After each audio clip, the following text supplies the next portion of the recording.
بسم اللہ الرحمن الرحیم۔ الحمد لله نحمده ونستعينه ونستغفره ونؤمن به ونتوكل عليه ونعوذ بالله من شرور أنفسنا ومن سيئات أعمالنا من يهده الله فلا مضل له ومن يضلل فلا هادي له ونشهد أن لا إله إلا الله وحده لا شريك له ونشهد أن سيدنا ومولانا محمدا عبده ورسوله أما بعد فأعوذ بالله من الشيطان الرجيم بسم الله الرحمن الرحيم الحمد لله رب العالمين وقال الله تبارك وتعالى في مقام آخر وما أرسلناك إلا رحمة للعالمين وقال الله تبارك وتعالى في مقام آخر ما آتاكم الرسول فخذوه وما نهاكم عنه فانتهوا اللهم صل على محمد وعلى آل محمد كما صليت على إبراهيم وعلى آل إبراهيم إنك حميد مجيد اللهم بارك على محمد وعلى آل محمد كما باركت على إبراهيم وعلى آل إبراهيم إنك حميد مجيد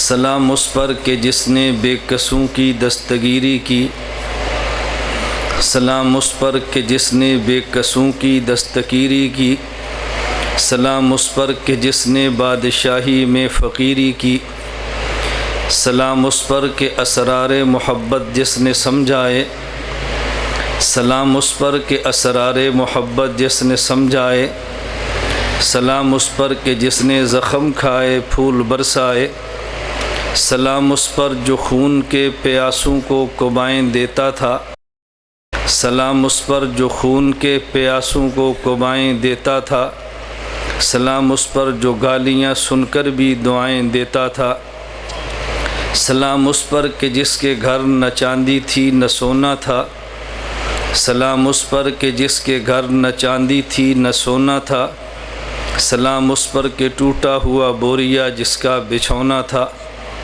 سلام اس پر جو سچائی کی خاطر دکھ اٹھاتا تھا، سلام اس پر جو سچائی کی خاطر دکھ اٹھاتا تھا، سلام اس پر جو بھوکا رہ کے اوروں کو کھلاتا تھا، سلام اس پر کہ جس نے کھول دی مشکیں اسیروں کی، سلام اس پر کہ جس نے کھول دی مشکیں اسیروں کی، سلام اس پر کہ جس نے بھر دی جھولیاں فقیروں کی۔ معزز علماء کرام، میرے نہایت واجب الاحترام بزرگوں، مسلک اہل سنت والجماعت احناف دیوبند سے تعلق رکھنے والے نوجوان دوستوں اور بھائیوں، ہماری آج کی یہ پہلی تعلیمات پیغمبر صلی اللہ علیہ وسلم کانفرنس جو منعقد ہوئی ہے، دراصل یہ تعلیمات پیغمبر کانفرنس ہمارا جامع مسجد عثمانیہ اقبال کالونی سرگودا کے درس قرآن کا تسلسل ہے۔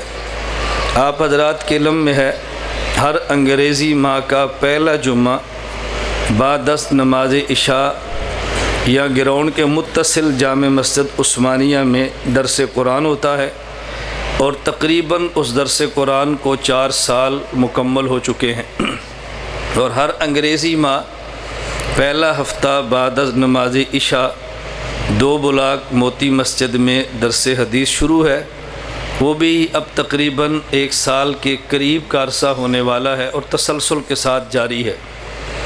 اس دفعہ ہمارے بہت سارے احباب نے یہ مشورے میں بات رکھی کہ ہماری خواہش ہے جو ہر مہینے درس قرآن مسجد میں ہوتا ہے، اس دفعہ ربیع الاول کے حوالے سے اسی درس قرآن کو مسجد سے باہر گراؤنڈ میں لے جائیں، اور قرآن کریم کی روشنی میں ربیع الاول کے اس مبارک مہینے میں حضور اکرم صلی اللہ علیہ وسلم کی تعلیمات کا تذکرہ کیا جائے۔ پھر ہم نے مشورے کے ساتھ اس کانفرنس کا نام ہی تعلیمات پیغمبر کانفرنس رکھا ہے۔ ہماری خواہش ہوگی کہ اس کانفرنس کو جس طرح ہم نے بر وقت شروع کیا ہے اسی طرح بر وقت ختم بھی کریں۔ میں نے پہلے یہ احباب سے عرض کیا تھا کہ آپ ٹھیک 8 بجے بیان شروع کرا دیں تاکہ ہمارا جو مستقل ماٹو اور ہماری پالیسی ہے نو لیٹ اور نو ویٹ کی، ہم اسی کی بنیاد پر اپنے کام کو جاری رکھیں۔ جب تھوڑے وقت اور تھوڑی عمر میں زیادہ کام کرنا ہو تو پھر آدمی کو نظم و ضبط کا پابند رہنا پڑتا ہے۔ ہمارا طے تھا کہ بیان 8 بجے سے لے کر 8:15 کے دوران بیان کو شروع کر دیا جائے گا۔ اب آپ حضرات اپنی گھڑیاں دیکھ لیں کہ ہم نے 8:15 سے قبل بیان کو شروع کیا ہے۔ مقصد یہ تھا کہ بر وقت بیان کو شروع کیا جائے۔ بہت سارے احباب کا یہ خیال ہوتا ہے چونکہ بعد نماز عشاء کانفرنس رکھی گئی ہے لہذا بیان اصل کے 11 بجے کے بعد شروع ہوں گے، اس لیے اتنی جلدی جلسہ میں جانے کی ضرورت نہیں ہے، بلکہ آپ کو تعجب ہوگا کہ سرگودا سے باہر بعض اضلاع میں میرے ساتھ ایسا بھی ہوا کہ میں بیان کر کے نکل رہا ہوں اور جلسہ سننے والے بیان کے لیے جلسہ گاہ میں آ رہے ہیں۔ انہوں نے پوچھا جی مولانا صاحب کب آئیں گے؟ تو میزبان نے کہا جی مولانا صاحب بیان کر کے جا چکے ہیں، ہمارا جلسہ ختم ہو گیا۔ وہ کہتے ہیں ہمارا خیال یہ تھا کہ بعد نماز ظہر کا اعلان ہے لہٰذا کہ عصر کے قریب بیان شروع ہوگا۔ عموماً ایسے ہوتا ہے کہ اعلان بعد نماز عشاء کا ہوتا ہے اور اہم بیان قبل نماز فجر ہوتا ہے، تو پھر لوگوں کے لیے اس کی پابندی کرنی کافی حد تک مشکل پیش ہوتی ہے۔ تو ہم نے یہ مناسب سمجھا کہ زیادہ بیانات کرانے کی بجائے ایک بیان کرا لیا جائے۔ مجاہد ختم نبوت ہم سب کے سرپرست حضرت مولانا محمد اکرم طوفانی صاحب دامت برکاتہم سے صدارتی کلمات کہلوا لیے جائیں اور دعا کرا دی جائے اور کانفرنس کو تھوڑے وقت میں ختم کر دیا جائے تاکہ مسلسل کانفرنسیں اور جلسے ہوتے رہیں۔ اللہ ہم سب کو بات سمجھنے اور سمجھانے کی توفیق عطا فرمائے۔ میں نے آپ حضرات کی خدمت میں 3 مقام سے قرآن کی تلاوت کی ہے۔ نمبر 1 الحمدللہ رب العالمین، نمبر 2 وما ارسلناک الا رحمۃ للعالمین، اور نمبر 3 ما آتاکم الرسول فخذوا وما نہاکم عنہ فانتہوا۔ یہ 3 مقامات سے آیات کی تلاوت کیوں کی ہے؟ یہ بات سمجھانے کے لیے کہ ہم اپنے پیغمبر کی پہلے آفاقی اور دائمی نبوت کو سمجھیں کہ ہم جس خدا کو مانتے ہیں وہ رب العالمین ہے اور جس پیغمبر کا کلمہ پڑھا ہے وہ رحمت للعالمین ہے۔ جس طرح کائنات کے ذرے ذرے سے ربوبیت خدا کا تعلق ہے تو کائنات کے ذرے ذرے سے رحمت مصطفیٰ کا تعلق ہے۔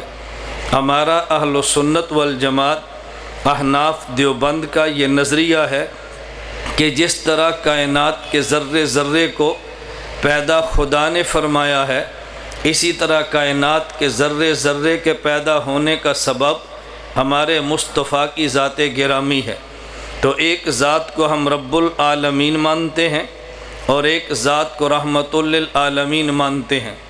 اس کا معنی یہ ہے کہ پوری کائنات کو چلانے والا وہ رب العالمین ہے اور جس شریعت کے مطابق اس کائنات کے تشریعی نظام نے چلنا ہے وہ شریعت والا رحمت للعالمین ہے۔ ہم اپنے ربوبیت کے دائرے کو دیکھیں اور اپنے مصطفیٰ کی رحمت کے دائرے کو دیکھیں، ان دونوں میں جوڑ کیا ہے؟ رب العالمین اور رحمت للعالمین میں وہ میں اپنے بالکل جلسے کے اختتام پہ عرض کروں گا، اس لیے جہاں سے ہمارا بیان شروع ہے وہیں پہ بیان ختم ہوگا، جیسے اس کی ابتدا ہے ویسے انتہا ہوگی۔ تو رب العالمین اور رحمت للعالمین ان میں جوڑ کیا ہے میں آخر میں انشاءاللہ عرض کروں گا۔ شروع میں اتنی بات سمجھ لیں کہ جس خدا کا کلمہ پڑھا وہ رب العالمین ہے اور جس خدا کی شریعت کو مانا وہ رب العالمین، اور جس مصطفیٰ کی شریعت قبول کی ہے، جس مصطفیٰ پر ایمان لائے ہیں وہ رحمت للعالمین ہے۔ ہم رب العالمین کو خدا مانتے ہیں اور رحمت للعالمین کو صرف نبی نہیں بلکہ امام الانبیاء، سید الانبیاء اور خاتم الانبیاء مانتے ہیں۔ ہم رب العالمین کو توحید کے اندر اور رحمت للعالمین کو ختم نبوت کے اندر یکتا مانتے ہیں۔ یہ ہمارا نظریہ عقیدہ ہے۔ حضور اکرم صلی اللہ علیہ وسلم رب العالمین اور عالمین کے درمیان واسطہ ہیں۔ رب العالمین اور عالمین کے درمیان واسطہ ہیں۔ رب العالمین نے جو احکام عالمین کو دینے ہیں، درمیان میں پیغمبر کی ذات واسطہ ہے۔ رسول اکرم صلی اللہ علیہ وسلم اللہ رب العزت سے احکام کو لیتے ہیں اور انسانیت کو احکام دیتے ہیں، جس کو سمجھانے کے لیے حضور اکرم صلی اللہ علیہ وسلم کی حدیث مبارک کی میں تلاوت کرتا ہوں۔ یہ صحیح بخاری میں حدیث موجود ہے۔ اللہ کے نبی نے فرمایا، انما انا قاسم واللہ یعطی، علم و عمل عطا کرنے والی ذات خدا کی ہے اور علم و عمل کو تقسیم کرنے والی ذات مصطفیٰ کی ہے۔ اللہ علم و عمل عطا فرماتے ہیں اور میں مصطفیٰ اس علم و عمل کو تقسیم کرتا ہوں۔ نبی وہی نعمت تقسیم کریں گے جو اللہ نے ان کو عطا فرمائی ہے، اور جو نعمت اختیار عطا نہیں کیا اس اختیار کو تقسیم کرنا پیغمبر کے دائرہ اختیار میں نہیں ہے۔ ہم رسول اکرم صلی اللہ علیہ وسلم کو کائنات میں سب سے بڑا مانتے ہیں، لیکن خالق اور رب العالمین کے بعد مانتے ہیں، اس لیے کہ پیغمبر بہت بڑے ہیں لیکن ایک انتہا ہے، اور خالق اتنے بڑے ہیں کہ جن کی کوئی انتہا نہیں۔ تو ہماری اللہ کی ذات غیر محدود ہے۔ اللہ علم عمل عطا فرماتے ہیں، ہمارے پیغمبر علم و عمل کو تقسیم فرماتے ہیں۔ جو کچھ ہمیں نبی نے عطا فرمایا وہ اللہ سے لیا اور امت کو دیا ہے۔ تو ہمارے پیغمبر کی تعلیمات کا خلاصہ یہ صرف دو چیزیں ہیں، جس کو سمجھانے کے لیے میں نے قرآن کریم کی تیسری آیت تلاوت کی ہے، ما آتاکم الرسول فخذوہ وما نہاکم عنہ فانتہوا۔ اللہ رب العزت نے فرمایا کہ جو کچھ میرا پیغمبر تمہیں دے اس کو لے لو، اور جس بات سے میرا پیغمبر منع کرے اس سے رک جاؤ۔ اس کو سمجھانے کے لیے میں مختلف انداز میں دو لفظ استعمال کرتا ہوں، نمبر 1 مامورات اور نمبر 2 منہیات۔ یہ شریعت کا خلاصہ ہے۔ مامورات کا معنی یہ ہے کہ وہ کام جن کے کرنے کا پیغمبر نے حکم دیا ہے۔ منہیات کا معنی یہ ہے وہ کام کہ جن سے ہمارے پیغمبر نے منع کیا ہے۔ تعلیمات پیغمبر کا خلاصہ دو چیزیں ہیں، بعض وہ چیزیں جن کے کرنے کا حکم دیا اور بعض وہ چیزیں جن سے بچنے کا حکم دیا ہے۔ دوسرے انداز میں سمجھیں، شریعت کا خلاصہ دو چیزیں ہیں، اور اس کو قرآن کریم نے یوں بیان کیا ہے، فَمَن يَعْمَلْ مِثْقَالَ ذَرَّةٍ خَيْرًا يَرَهُ وَمَن يَعْمَلْ مِثْقَالَ ذَرَّةٍ شَرًّا يَرَهُ۔ ایک وہ چیز ہے جسے خیر کہتے ہیں اور ایک وہ ہے جسے شر کہتے ہیں۔ پیغمبر امت کو خیر عطا کرتے ہیں اور شر سے امت کو روکتے ہیں، تو ہم نے شر سے بچنا ہے اور خیر کو لینا ہے۔ یہ تعلیمات پیغمبر کا خلاصہ ہے۔ اوامر اور نواہی کہہ لیں، مامورات اور منہیات کہہ لیں، یا خیر کا حصول اور شر سے بچنا کہہ لیں۔ اللہ رب العزت نے دو لفظوں میں بات سمجھائی ہے، ما آتاکم الرسول فخذوہ وما نہاکم عنہ فانتہوا۔ جو کام کرنے کا میرا نبی حکم دے اس کو کرو، اور جس سے میرا پیغمبر منع کر دے اس سے باز آ جاؤ۔ ایک نقطہ سمجھے، اللہ رب العزت نے اس آیت میں یہ نہیں فرمایا کہ جس کام کے کرنے کا میں حکم دوں وہ تم نے کرنا ہے، اور جس سے میں منع کروں تم نے باز آ جانا ہے۔ اگر اللہ یہ بات فرما دیتے تو انسان کے ذہن میں اعتراض آ سکتا تھا، اللہ آپ نے کس سے منع کیا اور آپ نے کس کا حکم دیا، ہمیں پتہ کیسے چلے گا؟ ہم آپ کی ذات کو دیکھ نہیں سکتے اور آپ کی بات کو سن نہیں سکتے، ہمیں پتہ کیسے چلے گا؟ اس لیے اللہ نے پیغمبر کی بات فرمائی ہے، ما آتاکم الرسول فخذوہ وما نہاکم عنہ فانتہوا، کہ جس کام کے کرنے کا میرا پیغمبر حکم دے اس کو تم لینا ہے، اور جس سے میرا پیغمبر منع کرے اس سے تم نے باز آنا ہے۔ اس کی وجہ یہ ہے کہ ہم نے اللہ کی ذات کو نہیں دیکھا، ہم نے اللہ کی بات کو نہیں سنا۔ ہمارے پیغمبر نے خدا کی بات کو سنا بھی ہے، ہمارے پیغمبر نے خدا کی ذات کو دیکھا بھی ہے۔ اللہ کے پیغمبر نے خدا کو سنا بھی ہے، اللہ کے پیغمبر نے خدا کو دیکھا بھی ہے، اور ہمارے پیغمبر جو بات فرماتے ہیں وہ پیغمبر کی اپنی بات ہرگز نہیں ہے۔ وما ينطق عن الهوى ان هو الا وحی یوحی۔ قرآن کریم نے اعلان فرمایا کہ جو بات میرا مصطفیٰ کہتا ہے، اگرچہ زبان ان کی ہے لیکن بات ان کی نہیں، بال خالق کی ہے۔ زبان پیغمبر کی ہے، زبان رحمت للعالمین کی ہے، لیکن بات رب العالمین کی ہے۔ اس لیے اللہ نے پیغمبر کے حوالے کیا۔ دوسرے مقام پر فرمایا قل ان کنتم تحبون اللہ فاتبعونی، اگر تمہیں خدا سے محبت کا دعویٰ ہے تو تم نے اتباع میرے پیغمبر کی کرنی ہے۔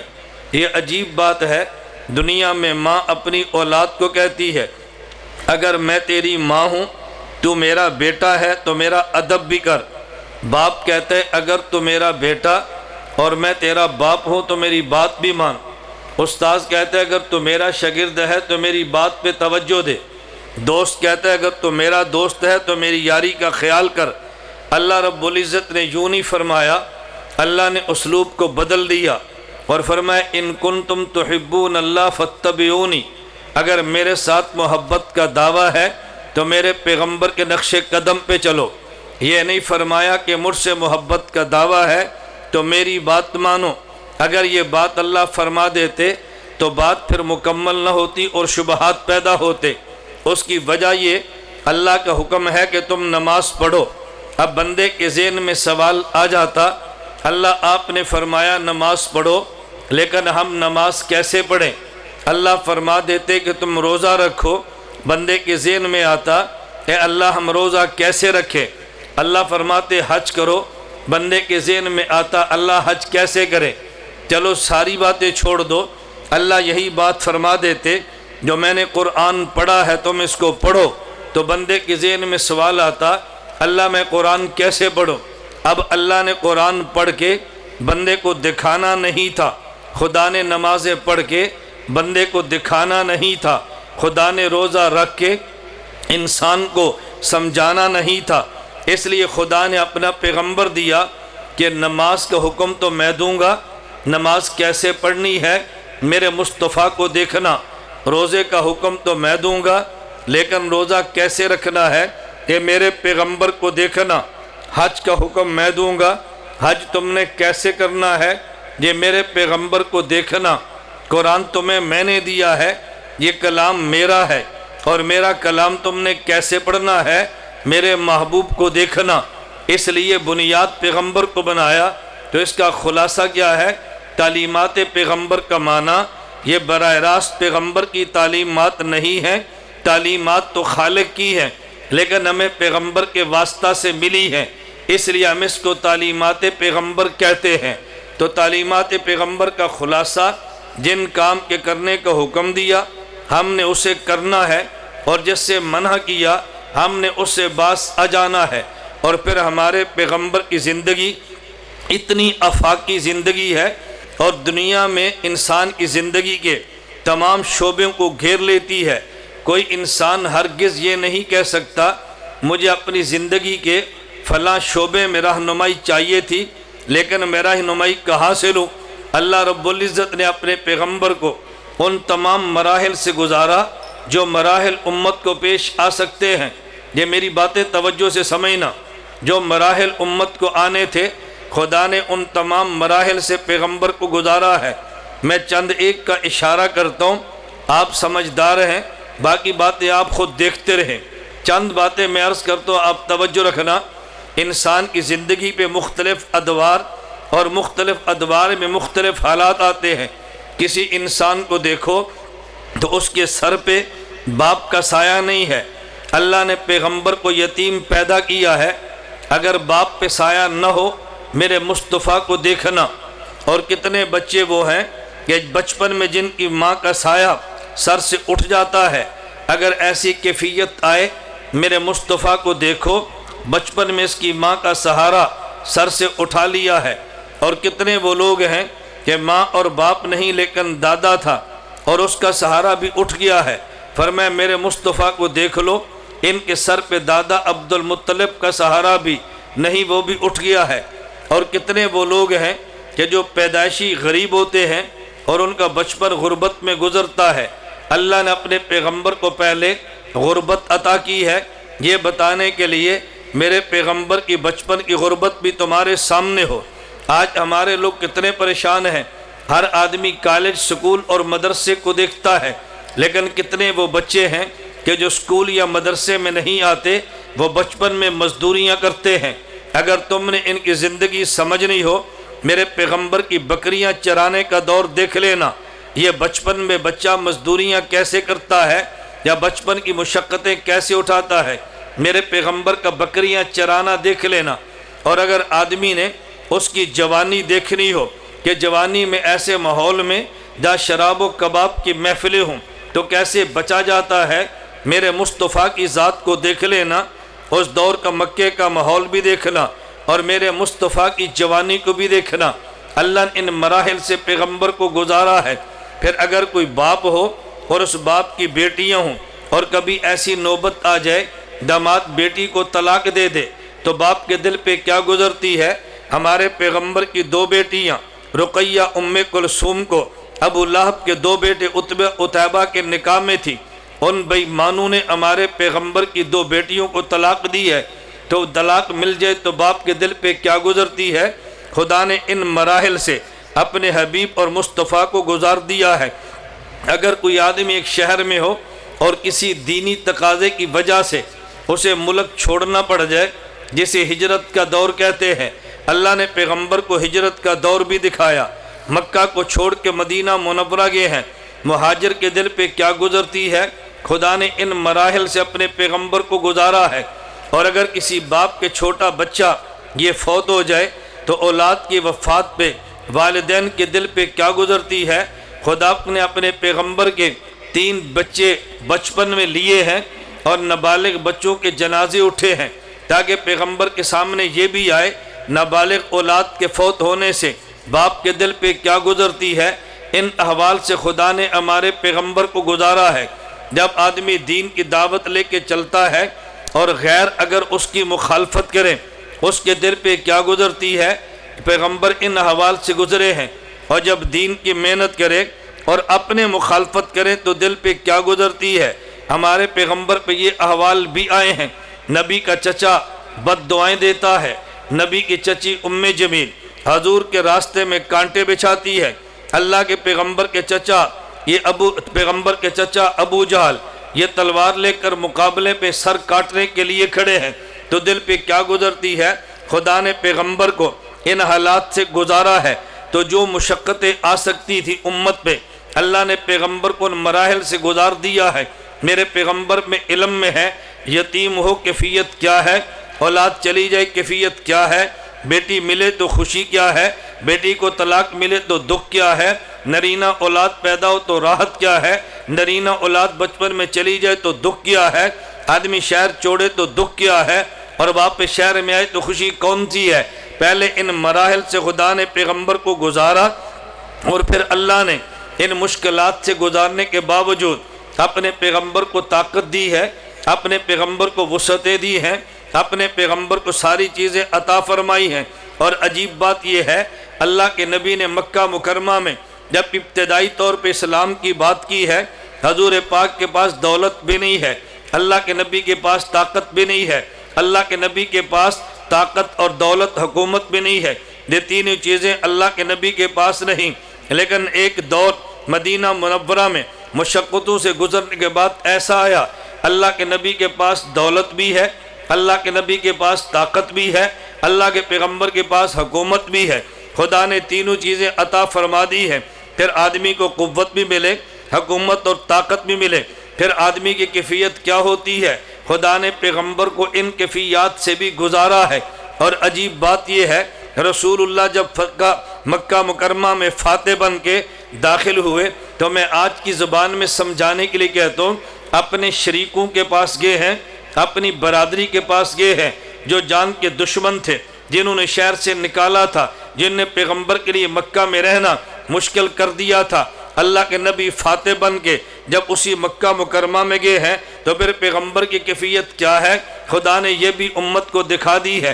اللہ کے نبی فاتح بن کے گئے ہیں، 10,000 کا قافلہ مجاہدین صحابہ کا پیغمبر کے ساتھ ہے، حضور اونٹنی پہ سوار ہیں اور فاتح بن کے داخل ہو رہے ہیں، لیکن اس حالت میں پیغمبر کے شبہ میں، پیغمبر کے وہم و گمان میں بھی الیاذ باللہ دور دور تک نہ کبر ہے نہ عجب ہے، بلکہ اللہ کے نبی اتنے جھکے ہیں، آپ کا سر مبارک یہ اونٹ کی کوہان کے ساتھ لگا ہوا ہے۔ ان سارے مراحل سے اللہ نے اپنے پیغمبر کو گزارا ہے، کیوں؟ پیغمبر نے رہنما بن کے امت کو تعلیمات دینی تھی، اگر اللہ ان مراحل سے نہ گزارتے اور پھر اللہ کے نبی امت کو تعلیمات دیتے تو جو دین دشمن تھے جو پیغمبر پہ اعتراض کر سکتے تھے کہ نبی نے صبر کی تعلیم دی ہے، لیکن یہ مشقت حضور کو ہوتی، ہم دیکھتے کہ صبر کسے کہتے ہیں۔ اللہ نے فرمایا نہیں، اگر پیغمبر تمہیں صبر کی تعلیم دیتے ہیں، ان مراحل سے میرا نبی گزرا ہے، اگر ان مراحل سے نہ گزرتے پھر پیغمبر تعلیمات عطا فرماتے تو جو لوگ نبی کی تعلیمات کو نہیں ماننا چاہتے ان کے پاس عذر اور بہانہ موجود تھا۔ اللہ کے نبی صلی اللہ علیہ وسلم، میں ایک مثال پیش کرتا ہوں جو آپ کے علم میں ہے کہ خندق کے موقع پہ صحابہ کرام خندق کھود رہے ہیں، اللہ کے نبی صلی اللہ علیہ وسلم بھی اپنے مبارک ہاتھوں سے اپنے حصے کی خندق کھود رہے ہیں، اور کوئی سوچ بھی نہیں سکتا تھا۔ اللہ کے نبی نے کدال ماری اور چٹان ٹوٹی اور وہاں سے کچھ چنگاڑے نکلے اور حضور فرمانے لگے کہ روم فتح ہو گیا۔ اب لوگ مذاق اڑائیں، ادھر چٹانیں ٹوٹتی نہیں ہے، ادھر خندق کھودی جا رہی ہے، اور ادھر مدینے کے تحفظ کے لیے پریشان ہے اور کہتے ہیں دیکھو روم فتح ہو گیا۔ اللہ کے نبی نے فرمایا میں جو کہتا ہوں یہ دور آئے گا کہ روم نے فتح ہونا ہے۔ میں ایک مثال دینے لگا ہوں، ایک صحابی حضور کی خدمت میں آئے، عرض کیا اللہ کے نبی مجھے بہت بھوک لگی ہے، اتنی بھوک لگی ہے کہ میں نے اپنے پیٹ پہ پتھر باندھا ہے بھوک کو روکنے کے لیے۔ اب اگر اللہ کے نبی کو بھوک نہ لگتی اور اللہ کے نبی فرماتے صبر کرو، دین میں ایسا ہوتا ہے، تو لوگ کہتے دیکھو خود تو کھا لیا ہے اور ہمیں کہتے ہیں صبر کرو۔ جیسے آج کے دور میں قیادت ہے، کارکن باہر بھوک سے مر رہا ہوتا ہے اور قیادت اندر سے تکے کھا کے اسٹیج پہ آتی ہے۔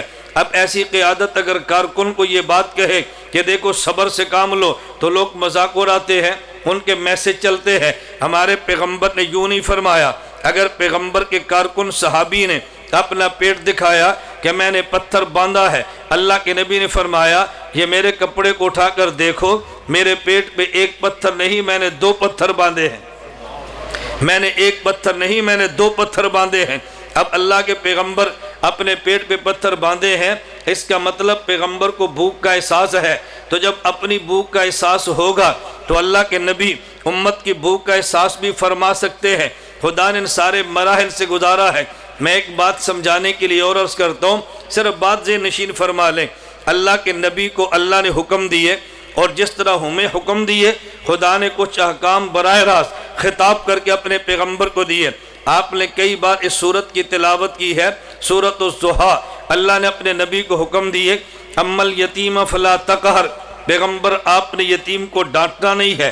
پھر اللہ نے نبی کو حکم دیا اما السائل فلا تنہر، میرے پیغمبر آپ نے مانگنے والے کو آپ نے جھڑکنا اور ڈانٹنا نہیں ہے۔ یہ 2 حکم دیے، لیکن ان 2 حکم دینے سے قبل اللہ نے پیغمبر کا ماضی پیغمبر کے سامنے پیش کیا۔ فرمایا الم یجدک یتیما فآویٰ، اے پیغمبر اپنے بچپن کو ذہن میں رکھنا، آج یتیم تیرے پاس آیا تھا تو میرے پیغمبر کبھی آپ بھی تو یتیم تھے، اپنے یتیمی کو ذہن میں رکھنا۔ اب فرمایا کہ یتیم کو آپ نے جھڑکنا نہیں ہے۔ اللہ نے فرمایا وَوَجَدَكَ عَائِلًا فَأَغْنَىٰ، میرے پیغمبر آپ کے علم میں ہے آپ کے پاس دولت نہیں تھی، ہم نے عطا کی ہے۔ اب اگر سائل آیا اما السائل فلا تنہر، اب آپ نے سائل کو ڈانٹنا نہیں ہے۔ اللہ نے پہلے پیغمبر کو یتیمی یاد کرائی ہے، پہلے پیغمبر کو غربت یاد دلائی ہے، اور پھر یتیم کو ڈانٹنے اور سائل کو جھڑکنے سے منع کیا ہے۔ پہلے پیغمبر کو ان سارے احوال سے گزارا ہے، اگر ان احوال سے نہ گزارتے پیغمبر پھر بھی جو بات فرماتے آمنا و صدقنا، ہمیں سر بچشم قبول تھی، لیکن کوئی بندہ یہ کہہ سکتا تھا، اللہ کے نبی ان احوال سے خود گزرتے تو پھر سمجھ آتی یہ کام کتنا مشکل ہے۔ اللہ کے رسول صلی اللہ علیہ وسلم کو خدا نے ان سارے مراحل سے گزارا ہے۔ اگر آپ اپنی گھر کی زندگی دیکھ لیں، شوہر اور بیوی کے آپس میں تعلق موجود ہے، شوہر اور بیوی کو کیسے رہنا چاہیے۔ اللہ کے پیغمبر نے نکاح نہ کیا ہوتا، اللہ کے پیغمبر فرماتے تم بیوی کی کڑوی برداشت کرو، بیوی کی فلاں بات برداشت کرو، اگر بیوی کچھ کہہ دے تو میں صبر کرنا چاہیے۔ اللہ کے نبی فرما دیتے تو کوئی پیغمبر کی تعلیمات کا منکر اعتراض کر سکتا تھا۔ حضور آپ نے نکاح کیا ہوتا، بیوی کی بات سنی ہوتی تو پھر آپ کو سمجھ آتی کہ بات کتنی مشکل ہے۔ اللہ کے پیغمبر نے ایک نکاح نہیں، خدا نے 11 نکاح کروائے ہیں، پیغمبر کی 11 بیویاں ہیں، بیک وقت پیغمبر کے نکاح میں 9 مبارک بیویاں ہیں۔ اب پیغمبر ان حالات سے گزرے ہیں، اللہ کے نبی کے علم میں ہے کہ شوہر اور بیوی کے معاملات کیا ہیں۔ کبھی شوہر کا موڈ صحیح نہیں ہے، بیوی کو کیا کرنا چاہیے، اور اگر کبھی بیوی کوئی بات منوانا چاہے تو شوہر کو کیا کرنا چاہیے۔ خدا نے پیغمبر کو بیویاں دی اور ان مراحل سے یوں گزارا ہے۔ میں صرف ایک واقعہ پیش کرتا ہوں۔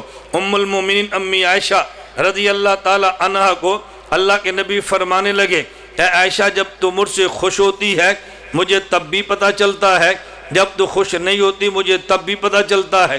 ام المومن امی عائشہ نے عرض کیا، حضور وہ کیسے؟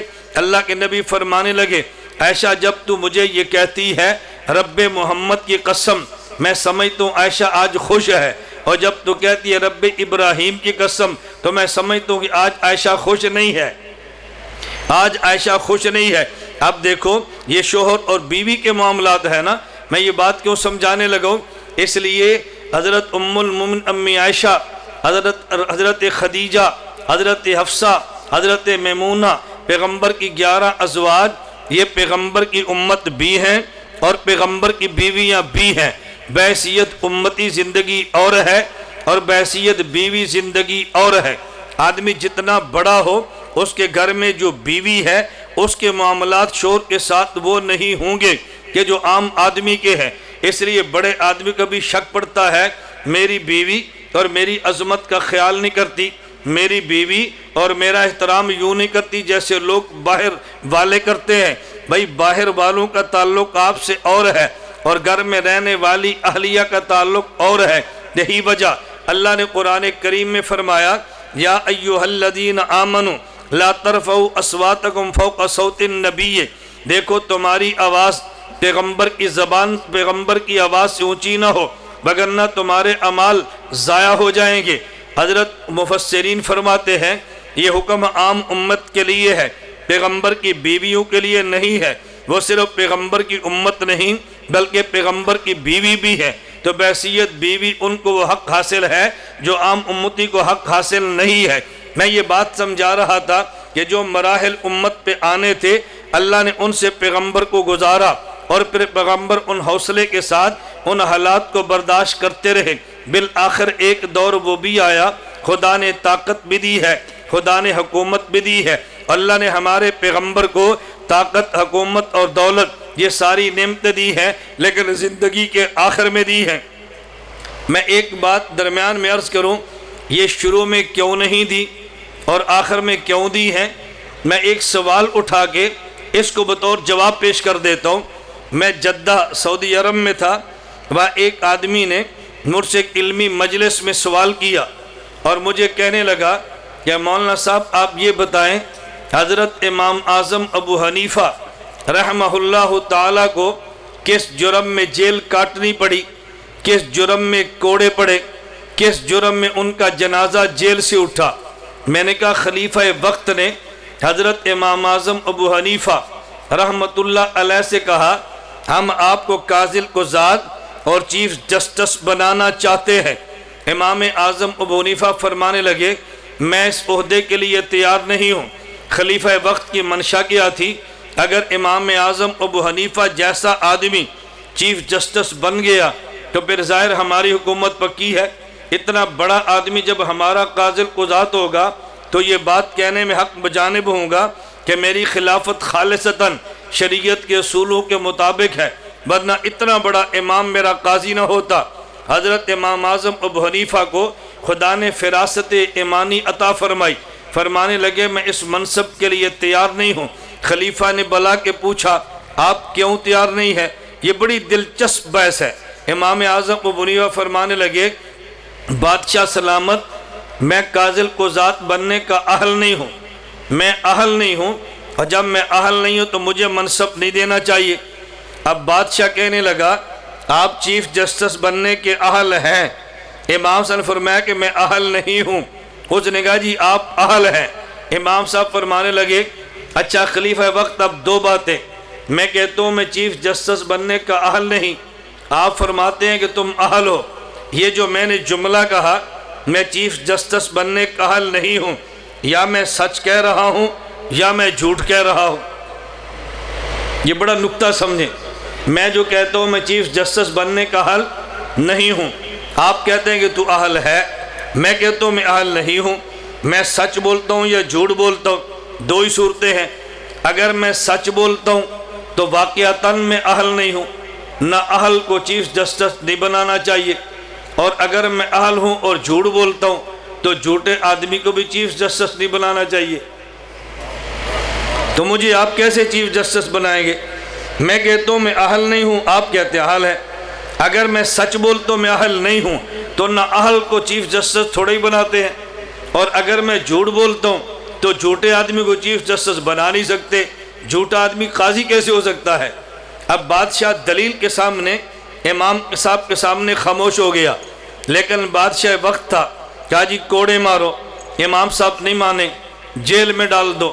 امام صاحب نہیں مانے، بالآخر زہر ڈال دے کے شہید کروا دیا گیا۔ امام صاحب پھر بھی نہیں مانے۔ مجھے وہ جدہ میں ایک شخص کہنے لگا کہ مولانا یہ بتائیں اس امت کا پہلا چیف جسٹس، اس امت کا پہلا قاضی قضات کون ہے؟ میں نے کہا قاضی امام ابو یوسف، امام اعظم ابو حنیفہ کے شاگرد۔ اب ان کا سوال، مجھے کہنے لگے اگر چیف جسٹس بننا ٹھیک تھا تو امام ابو حنیفہ کیوں نہیں بنے، اور اگر چیف جسٹس بننا غلط تھا تو امام صاحب کے سب سے بڑے شاگرد امام ابو یوسف کیوں بنے ہیں؟ اگر ٹھیک تھا تو خود کیوں نہیں بنے، اور غلط تھا تو کام ان کے شاگرد نے کیوں کیا ہے؟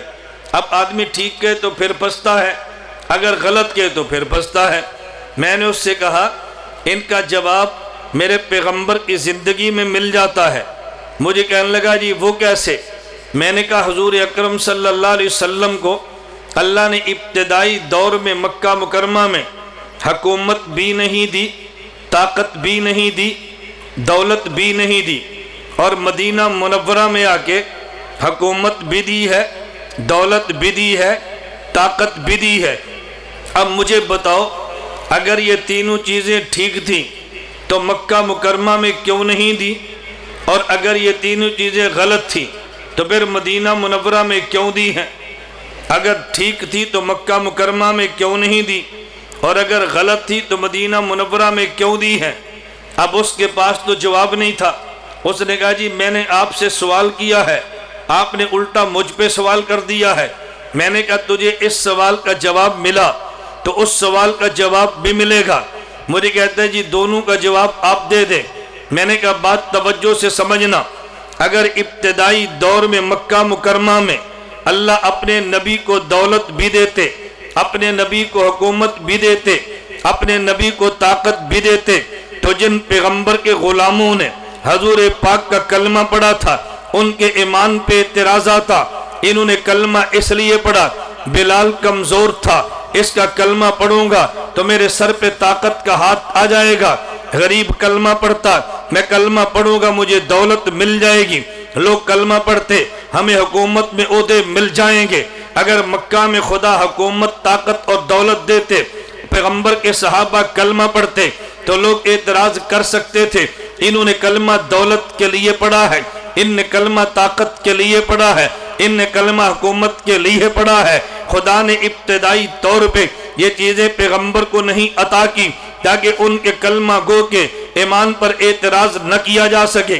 بالآخر مدینہ منورہ میں خدا نے دولت بھی دی ہے، خدا نے طاقت بھی دی ہے، خدا نے حکومت بھی دی ہے، یہ بتانے کے لیے کہ حق انہی کا تھا۔ شروع میں اس لیے نہیں دی تاکہ دشمن اعتراض نہ کرے۔ میں نے کہا امام اعظم ابو حنیفہ اگر چیف جسٹس بن جاتے آج دنیا کا 80% مسلمان فقہ حنفی کے مطابق چل رہا ہے تو لوگ اعتراض کر دیتے یہ فقہ حنفی دنیا میں اس لیے بنی ہے کہ جس امام کے مقلد ہے وہ امام چیف جسٹس تھا، حکومت اس کے پاس تھی، طاقت اس کے پاس تھی، اس نے طاقت کی بنیاد پہ لوگوں کو اپنا مقلد بنا لیا ہے، فقہ حنفی کو عام کر دیا ہے، امام کا جنازہ جیل سے اٹھا ہے، دنیا میں 80% مسلمان فقہ حنفی قبول کر رہے ہیں، امام کا جنازہ جیل سے ہے، شاگرد چیف جسٹس بنا ہے، امام نے قبول کیوں نہیں کیا؟ تاکہ اعتراض نہ آئے، شاگرد نے قبول کیا کہ حق ان کا تھا،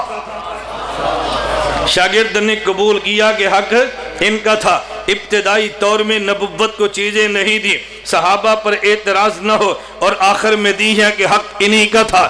میں اس لیے بات سمجھا رہا تھا، خلاصہ میری اس ابتدائی گفتگو کا یہ ہے، ہم نے تعلیمات پیغمبر کے نام پہ جو کانفرنس منعقد کی ہے، میں پہلے اپنا عنوان سمجھا رہا تھا، ہم نے اس عنوان پہ جلسہ منعقد کیوں کیا ہے؟